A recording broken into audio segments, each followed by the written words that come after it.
on your side. Breaking news. Breaking news this evening, police in Buffalo, New York are investigating a mass shooting at a grocery store this afternoon, and they're investigating that as a hate crime. The Associated Press is reporting at least 10 people were killed in the shooting. Right now, officials are out there discussing what we know so far. We're going to go ahead and take a listen. So this is something that hopefully we will learn from, something that will serve as a basis from which enacting policy at the federal level to get guns out of the hands of those people who should not have guns in their hands. And we hope that time will heal. And we are a good community. We are a giving community. We love our people. We love our diversity.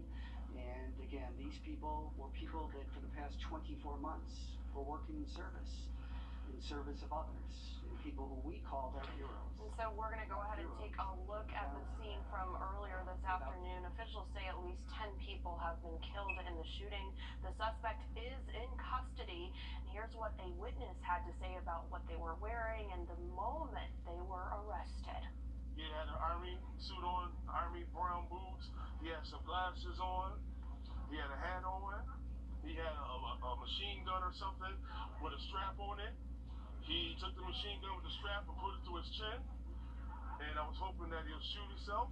And he didn't. He put the gun down on the strap. And then he took the gun, he put it down. He did put something on his feet.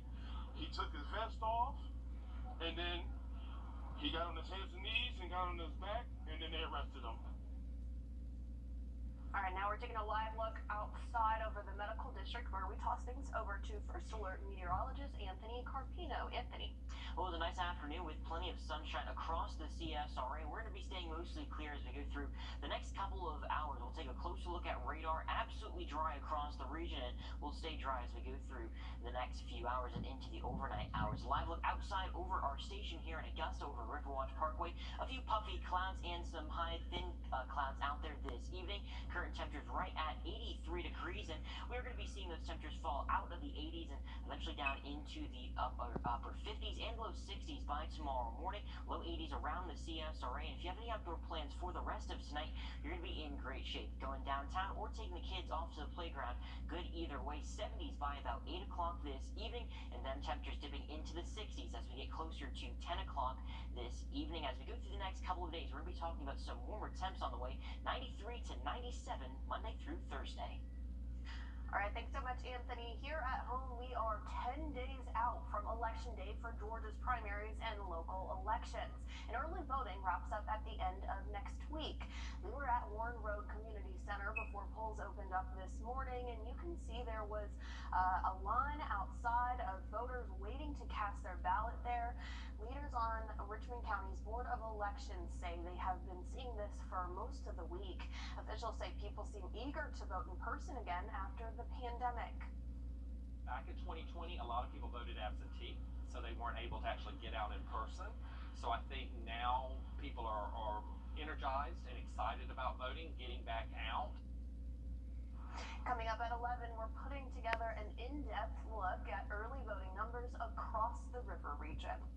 In South Carolina, some counties can start voting absentee. The state is getting ready to offer absentee voting at their offices ahead of the June 14th primary. You still rather need an excuse to vote by mail, which can range from being on vacation during the election or to a work schedule interference. You can also qualify if you're over the age of 65. Deputies in Orangeburg County are investigating a late-night shooting that left a 6-year-old child dead. Officials say it appears to have been a drive-by shooting on McLean Street last night around 11:30 in a town called North. That's about 30 minutes outside of the city of Orangeburg. Sheriff Leroy Ravenel says the child was hit and died from their injuries. Ukraine's President Zelensky.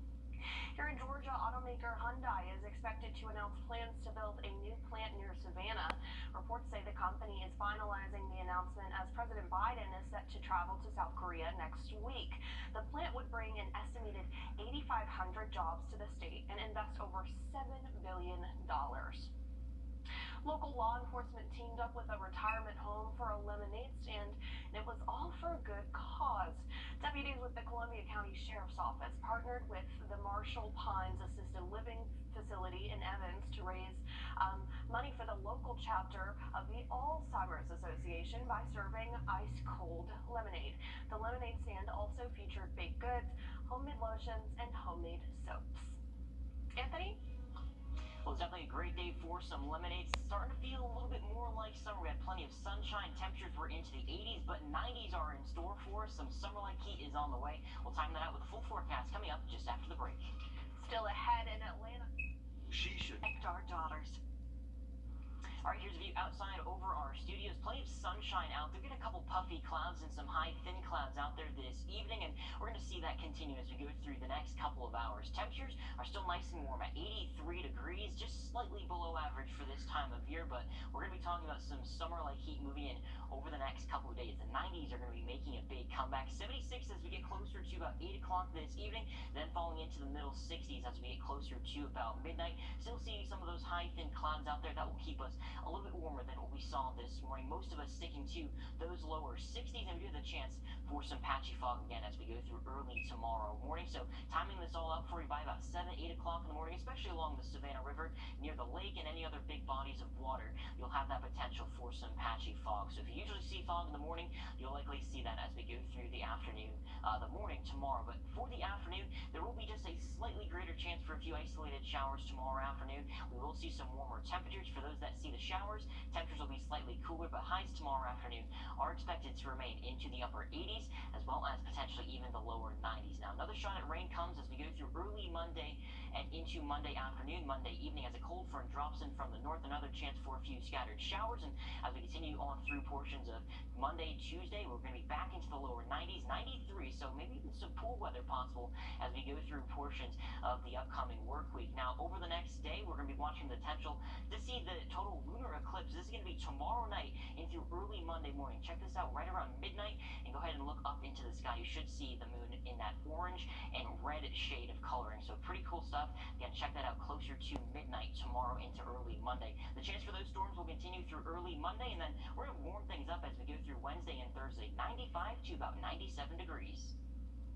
Thanks so much, Anthony. Still ahead, an Atlanta SWAT officer is in the right place at the right time, saving a 4-month-old baby. That's all caught on camera. Nice. A Georgia family is thanking their son's teacher for thinking fast and saving his life after the student started choking. Zach Summers is in Coweta County with that story.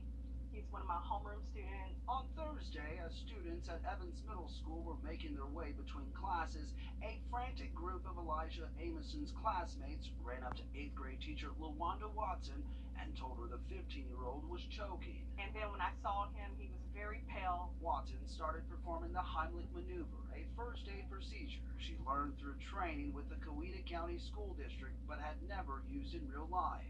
I pressed the call button, continued to do the Heimlich maneuver, and at that point, I was able to get him to get the mint dislodged from his throat.